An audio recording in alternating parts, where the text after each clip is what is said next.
جو اس نے سپانسرز کروائے, جو اس نے فائنینس کروائے, اس کی تفتیش ہو رہی ہے, اس کی تحقیقات آگے بڑھ رہی ہیں. یہ تحقیقات انتہائی سینسٹیو ہیں.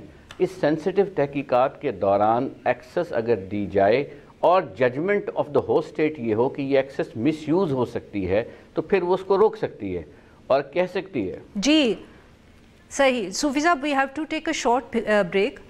یہاں ہم لیں گے ایک چھوٹا سا بریک, اور جب ہم بریک سے واپس آئیں گے تو ہم احمر بلال صوفی کے ساتھ گفتگو جاری رکھیں گے. اسٹے ود اس.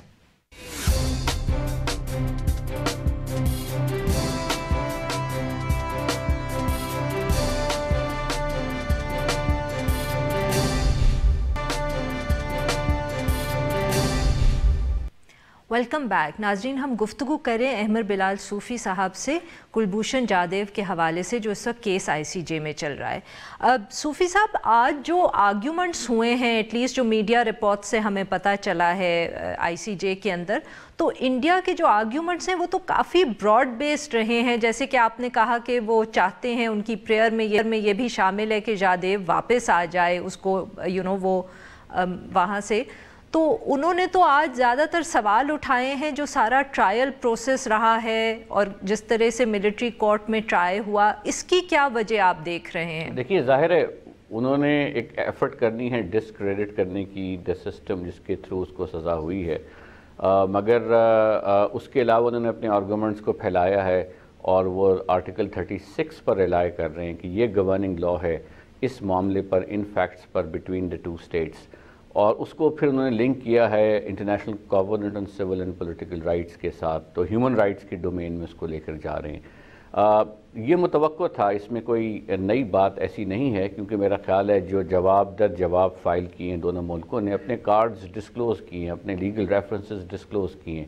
سو میرا خیال ہے پاکستان کی جو ٹیم ہے اس کی بھی تیاری اس کا جواب دینے کے لیے ہوگی کہ یہ ہمارا سسٹم, ہمارے قوانین جس لاء کے نیچے دیا گیا ہے اس لاء کو سپریم کورٹ نے بھی ایگزامن کیا ہے, and so on so forth. یہ ہمارے پاس کافی اس پہ دلائل موجود ہیں, اور اس لیے میرا خیال ہے کہ ان کی تو ایفرٹ یہ اس کو ایکسپینڈ کر کے ایک کمپیشنٹ اپیل کی جائے ٹو دا کورٹ. پاکستان کی جو ٹیم ہوگی میرے خیال میں وہ یہ آرگیو کرے گی کہ یہ ایک سچویشن بڑی یونیک ہے جس میں نہ صرف ایک اسپیناج کا چارج ہے بلکہ waging war on the state کا چارج ہے, اور پاسپورٹ اور باقی سوالات جو پاکستان نے کیے ہیں جس کا انڈیا جواب نہیں دے سکا, وہ سوال کے جواب نہ دینے کا مطلب یہ ہے کہ اس کا جو آفیشیل لنک ہے ود دا ریاست of the India, with the state of India, attribution جو ہے وہ اسٹیبلش ہوتی ہے, جس سے state responsibility of his individual acts basically shift ہو جاتی ہے on the state of India. اور اسی کی گھبراہٹ میں وہ چاہتے ہیں کہ اس کو ریٹائرڈ ڈکلیئر کریں, اس سے ڈس انگیج کریں یا اس پر واضح جواب نہ دیں.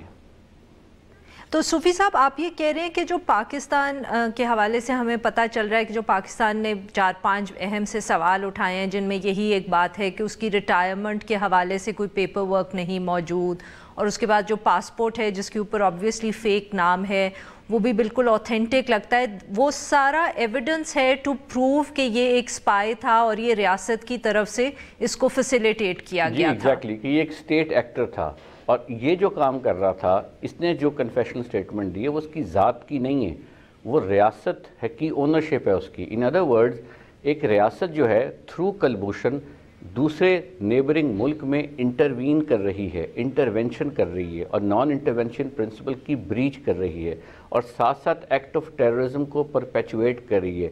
بین الاقوامی قانون میں اس کو بہت سیریس سمجھا جاتا ہے. تو چونکہ تمام کے تمام ججز بین الاقوامی قانون دان ہیں جو آئی سی جے میں بیٹھے ہیں, تو وہ اس چیز کو, اس پرنسپل کو بخوبی سمجھتے ہیں, اس کی سینکٹیٹی سے واقف ہیں. سو اگر پاکستان اس چیز کو اسٹیبلش کر لیتا ہے, جو میرے خیال میں جو دستاویزات پیش کی ہیں, پاسپورٹ, یہ سب چیزیں جانا 17 دفعہ, اس پر کوئی جواب نہ آنا, تو پاکستان یہی اسٹیبلش کر رہا ہے کہ انڈیا کی ریاستی پالیسی تھی ٹو انٹروین.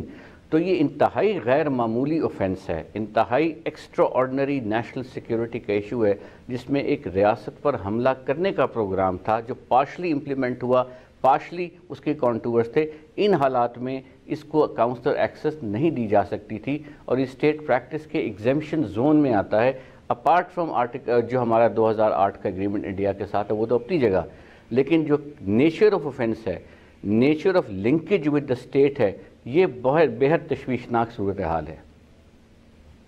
جی بہت بہت شکریہ صوفی صاحب، آپ نے وقت نکالا اور ہم سے کی. ناظرین، now we'll take a short break, اور جب ہم بریک سے واپس آئیں گے تو ہم بات کریں گے فیٹف کے حوالے سے جو اس وقت میٹنگ جاری ہے، اور جہاں پاکستان نے جو ابھی تک پروگرس کی ہے اس حوالے سے لاز کو اسٹرینتھن کرنے کی، وہ وہاں اپنے آرگیومنٹس پیش کرے گا. اسٹے ود اس.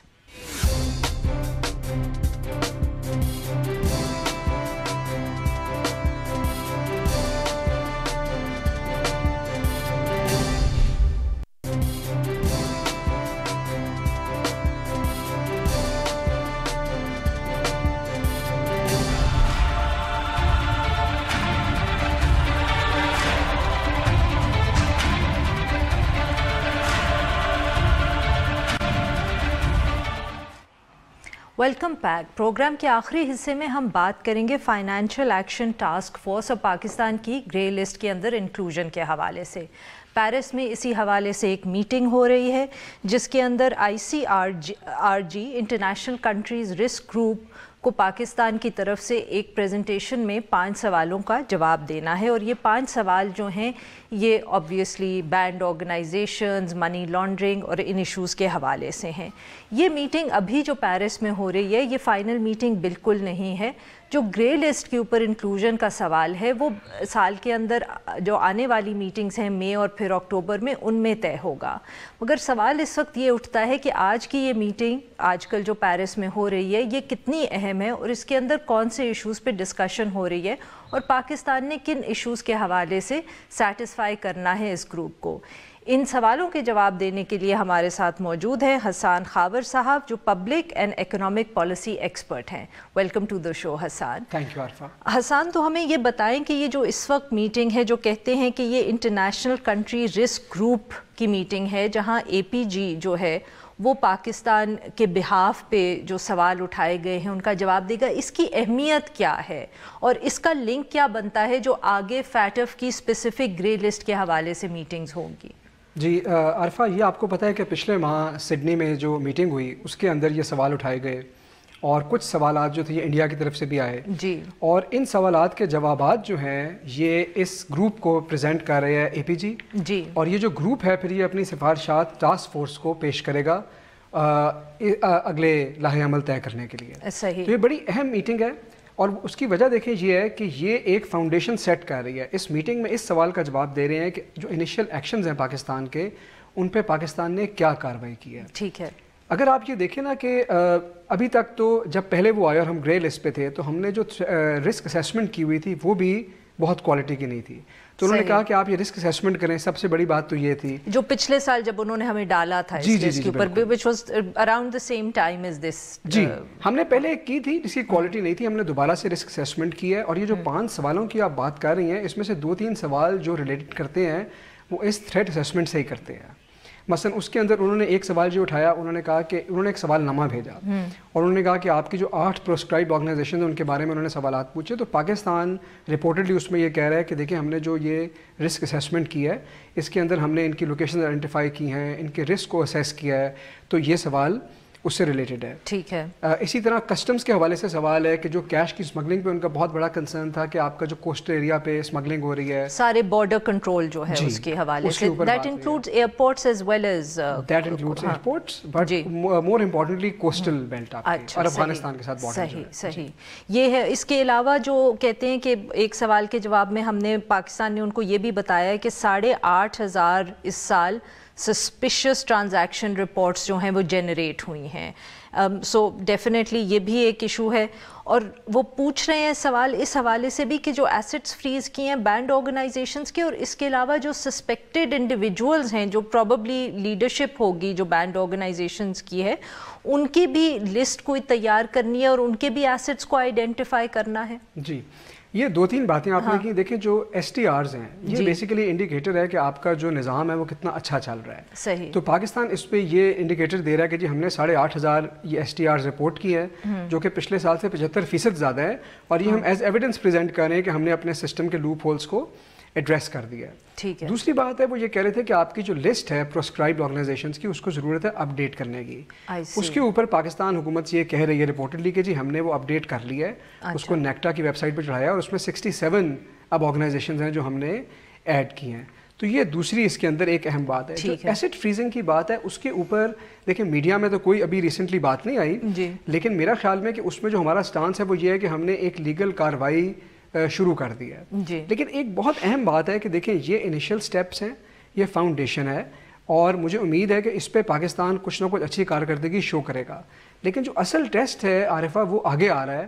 جب مئی میں آپ نے جانا ہے تو انہوں نے پوچھنا ہے کہ آپ نے کس کو کنوکٹ کیا, پروسیکیوشنز کتنی ہوئیں, انویسٹیگیشنز کتنی کمپلیٹ ہوئیں, اور جو ایسٹس فریز کرنے کے لیے آپ نے کارروائی انیشیٹ کی تھی اس کے اوپر کیا بنا, اور اگر آپ نے اپنے کوآرڈینیشن کے مسئلے حل کر دیے ہیں تو اس کے نتیجے میں اس کے ریزلٹس کیا آ رہے ہیں. تو جو یہ ہے پریپریشن کا ٹائم, اس میں ہمارے نمبر اچھے آئیں گے. آگے ہے پرفارمنس کا ٹائم جب رزلٹ آنا ہے, اب رزلٹ کیسا آئے گا یہ اللہ بہتر جانتا ہے. اچھا, تو آپ بیسیکلی کہہ رہے ہیں کہ پچھلے سال سے جب سے ہم گرے لسٹ پہ گئے تھے اب تک ہم صرف اپنی پریپریشنز ہی بتا رہے ہیں فیٹف کے جب بھی کوئی میٹنگ ہوتی ہے, بٹ جو کروشل میٹنگز ہیں جو مئی اور شاید اکتوبر کے اندر ہوں گی اس کے اندر ہمیں پریپریشن کے ریزلٹس بھی بتانے ہوں گے کہ ہم نے جو اپنے کیا کہتے ہیں میکنزم سیٹ اپ کیے ہیں اور وہ کیے, تو اس کے اندر خاوہ جو آپ نے خود ہی جیسے یہ جو بات کی ہے سسپیشن ٹرانزیکشن رپورٹس کی, تو knowing our judicial system, how will we go there and say کہ ہم نے اتنی کنوکشنز کر لی ہیں, کیونکہ آپ جانتے ہیں کہ ہمارا جوڈیشل سسٹم تو جس طرح کام کرتا ہے, will that be the bigger challenge, یا جو بینڈ آرگنائزیشن کے حوالے سے ہمارے سٹیپس ہیں, کیونکہ یہ ہم کب سے سٹیپس لے رہے ہیں, ہر دفعے ہم سنتے ہیں ایسٹس فریز ہو رہے ہیں, لوگ پکڑے گئے ہیں یا آرگنائزیشنز بین ہوئی ہیں, مگر یہ میرے خیال میں 2002 سے سلسلہ چلا آ رہا ہے. تو اس دفعہ ہم کیا کریں گے to convince the international community جو ہم پچھلے اتنے سالوں میں نہیں کر پائے؟ دیکھیں جو ان کی تیاری ہے نا, جو آپ نے کہا, میں اس کو انڈرمائن نہیں کرنا چاہتا, انڈر ریٹ نہیں کرتا. پہلے تو ہم نے تیاری بھی نہیں کی تھی, اور جو ہمیں ڈالا گیا وہ اس بات کی نشاندہی کرتی تھی کہ ہمارا سسٹم ٹھیک نہیں ہے. یہ جو ایک سال ہم نے تقریباً 6-8 مہینے لیے ہیں, اس میں ہم نے اس کی تیاری کی ہے. ہوپ فلی اگر یہ تیاری ٹھیک ہے تو اس کے رزلٹ اچھے آئیں گے. یہ اب رزلٹ اس میٹنگ کی یا آگے اس سسٹم کے جو ہم نے ریکٹیفائی کیا ہے. اب بات ہے, آپ نے کہا کہ اگر کنوکشنز نہیں ہوں گی, دیکھیں کنوکشنز تو ایک آخری انڈیکیٹر ہے. پہلے اسٹیپ کے اوپر ایس ٹی آرز رپورٹ ہوئی, ہم نے کہا کہ جی ایس ٹی آرز تو اضافہ ہو گیا. اب دیکھنا یہ ہے کہ ان ایس ٹی آرز کے اندر کتنے کے اندر آپ ان کو انویسٹیگیٹ کرتے ہیں, کتنی انویسٹیگیشنز آپ انیشیٹ کرتے ہیں, ان میں سے کتنی جو انویسٹیگیشنز کمپلیٹ ہوتی ہیں آپ ان کو پروسیکیوٹ کرتے ہیں. پروسیکیوٹ کرنے کے بعد پھر وہ کورٹ میں جائے گی اور پھر کنوکشن کی سٹیج آئے گی. تو ہم بتا سکتے ہیں انہیں کہ دیکھیں ہم نے ایکس نمبر آف انویسٹیگیشنز کی ہیں, اتنی پروسیکیوشنز کمپلیٹ کر لی ہیں, تو وہ ایک پورا سسٹم دیکھیں گے. یہ ان کو بھی اندازہ ہے کہ 4-5 مہینے کے اندر کنوکشنز شاید ساری نہیں ہو سکتی, لیکن وہ یہ دیکھ لیں گے کہ آپ کا سسٹم چل پڑا ہے کہ نہیں, تو وہ اندازہ کیا جا سکتا ہے. بہت بہت شکریہ حسان, آپ نے وقت نکالا. ناظرین آج کے لیے بس اتنا ہی. We'll be back tomorrow at the same time.